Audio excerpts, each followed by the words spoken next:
بے شک جن لوگوں نے گوشالہ پرستھی کی یعنی گائے کو بنا کر اس کی عبادت کی، ان پر بہت جلد ان کے رب کے طرف سے غضب اور ذلت اس دنیا زندگی میں پڑے گی۔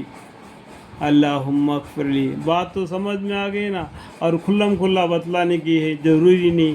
تو کبھی یہ نہیں سمجھنا کہ عربی الفاظ ہے اور اس کو جاننا پہچاننا ہمیں مشکل ہے۔ دیکھو ہو ہے عربی الفاظ کا معنی۔ بے شک جن لوگوں نے گوشالہ پرستھی کی ہے، یہ تو سمجھ میں آ گیا، ان پر بہت جلد ان کے رب کے طرف سے غضب اور ذلت اس دنیا زندگی میں پڑے گی۔ یہ کوئی دبی ہوئی بات ہے کیا؟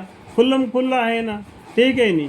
قرآن کا معنی پڑھنے سے ڈرو مت میرے بھائیوں، قرآن کی معنی کو پڑھو، خوب ہے قرآن کے معنی۔ بہت چند آیتیں ہیں جس کی معنی دبی ہوئی ہے، آپ اللہ کے پر بھروسہ کر کے پڑھتے رہیں گے، اللہ تعالیٰ ہدایت دے گا۔ اس آیتوں کو یاد کر کے رکھ لینا، اگر اس کو سمجھ میں نہیں آئے تو ان لوگ آئیں گے جو علم والے، تو ان سے پوچھ کر پتہ کر لینا کہ اس کا معنی کیا ہے۔ اس کا مطلب یہ نہیں کہ تم قرآن کو بالکل چھوڑ کر بیٹھو، قرآن کو پڑھتے رہو، سمجھ میں نہیں آیا جو سمجھ میں آیا اس کو بھی پڑھ لو، سمجھ میں نہیں آیا اس کو بھی پڑھ لو، اللہ تعالیٰ ایک نہ ایک دن تم کو سمجھا دیں گے۔ اتنا بھروسہ اللہ کے اوپر کرو، اور دنیا زندگی میں آ پڑے گی کہ وہ یہ نافرمانی کرنے کی وجہ سے، اور ہم افسرہ پرداریہ کو ایسے ہی سزا دیا کرتے ہیں۔ اللہ تعالیٰ کیا بولتے ہیں؟ اللہ تعالیٰ افسرہ پرداریوں کو ایسے ہی سزا دیا کرتے ہیں، دنیا میں بھی اور آخرت میں ہی۔ اللہ اکبر۔ اور جن لوگوں نے گناہ کے کام کیے پھر وہ ان کے بعد توبہ کر لے اور ایمان لے آئے تو تمہارا رب اس توبہ کے بعد گناہ کا معاف کر دینے والا، رحمت کرنے والا ہے۔ قرآن کریم میں بہت سی جگہ پر یہ لکھا ہوا ہے کہ اللہ تعالیٰ معاف کرنے والا غفور الرحیم ہے۔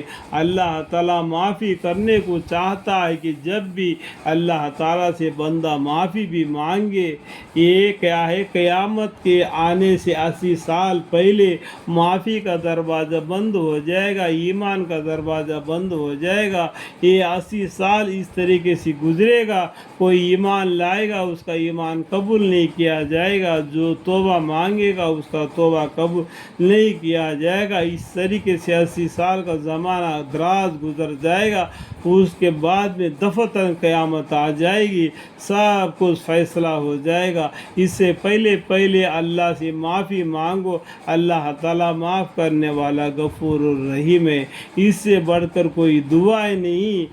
اللہ معاف فرما، ربنا ظلمنا انفسنا وان لم تغفر لنا وترحمنا لنکونن من الخاسرین۔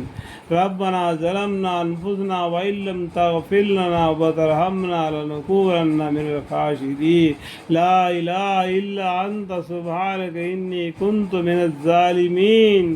لا الہ الا انت سبحانک انی کنت من الظالمین۔ یا اللہ مجھ سے گناہ خطا ہو گئی، مجھے تو معاف فرما، اللہم اغفر لی۔ اس سے بڑھ کر کوئی دعا ہی نہیں میرے بھائی۔ اور 2 رکعت کے نماز پڑھنا اور 15 منٹ کا دعا مانگتے رہنا، تو اللہ سے معافی مانگنا وہ سب سے بہترین دعا ہے۔ دنیا کیا چاہیں گے، دنیا تو فانی ایک نہ ایک دن ختم ہو جائے گی، تو دنیا کے پیچھے نہیں لگے رہنا، اللہ سے معافی مانگتے رہنا۔